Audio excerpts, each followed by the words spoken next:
Friday morning, Central Georgia. You're taking a live look over the city of Dublin. The time is now 5:30 here on this March the 3rd. Thank you so much for starting your Friday with us. I'm Wanye Reese. Looking forward to going to Dublin a little bit later on this morning.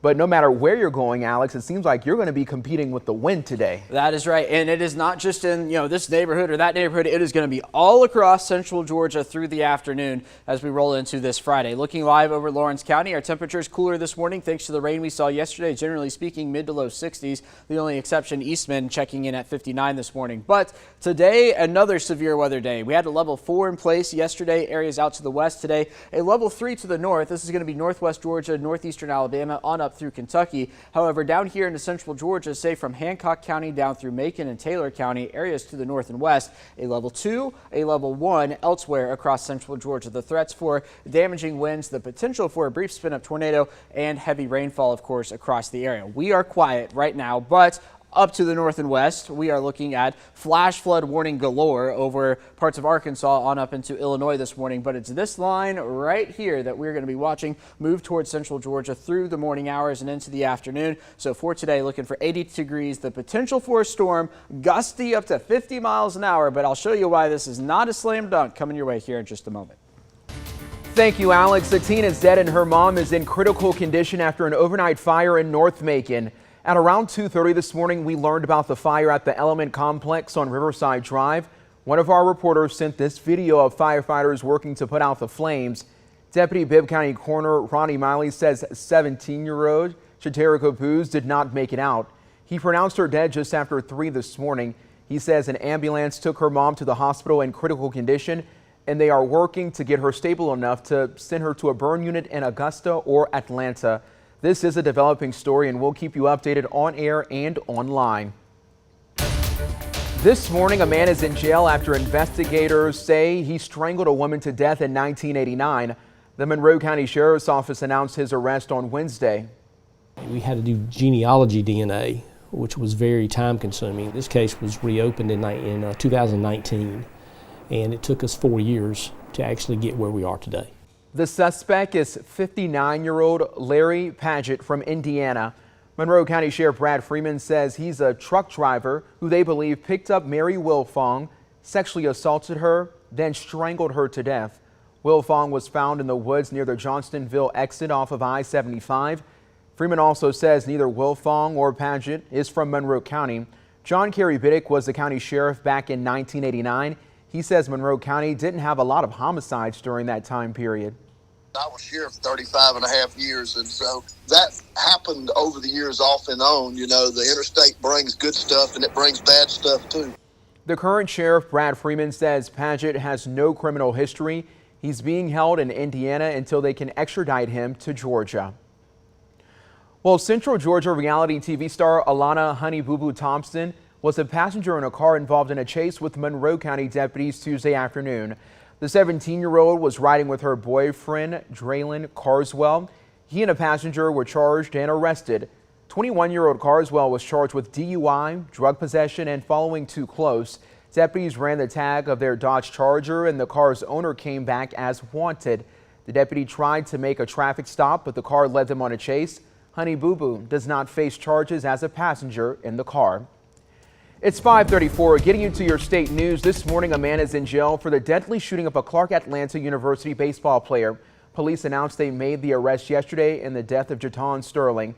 25-year-old Keontae Peoples was charged with murder and aggravated assault.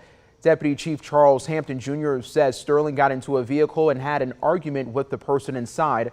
The sophomore got shot several times and died before getting to the hospital. Investigators believe Sterling knew his killer and was targeted.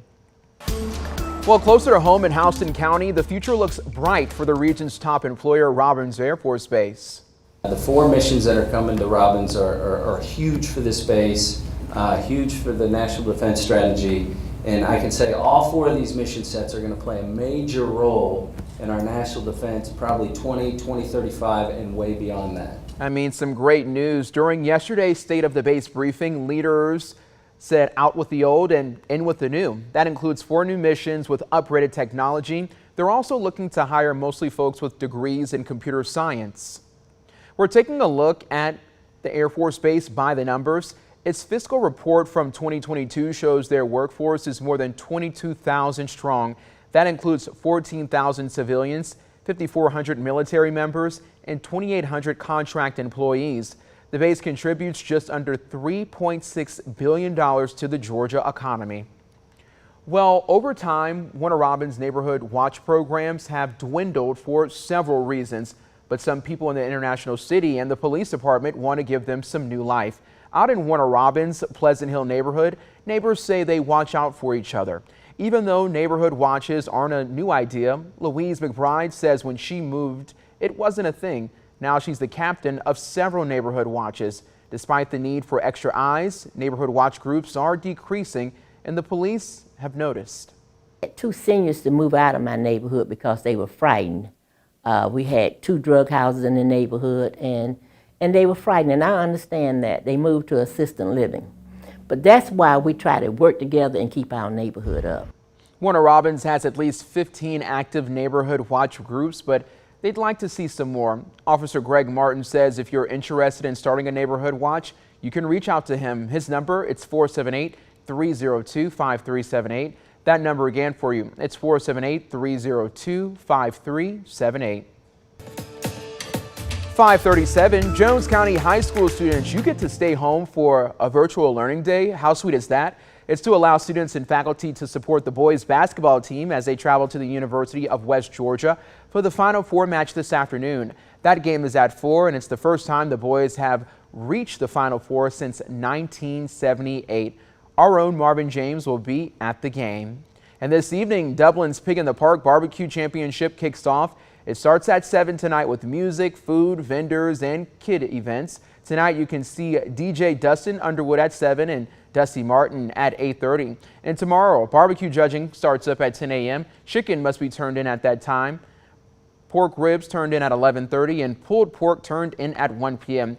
DJ Dustin Underwood will play music starting at 10 a.m. and ending for the awards ceremony at 2. If you or someone you know wants to break into the field of education, Bibb County is holding a teacher recruitment fair. It's tomorrow from 9 to 11:30 in the morning. There's teaching positions open across the district's 33 schools and programs, plus departments like school nutrition and transportation. The school district is asking that candidates come prepared to interview with copies of their resume. Contingency contracts will be offered on site, and signing bonuses are available for certain positions. It's going to all be happening at Rutland High School on Skipper Road.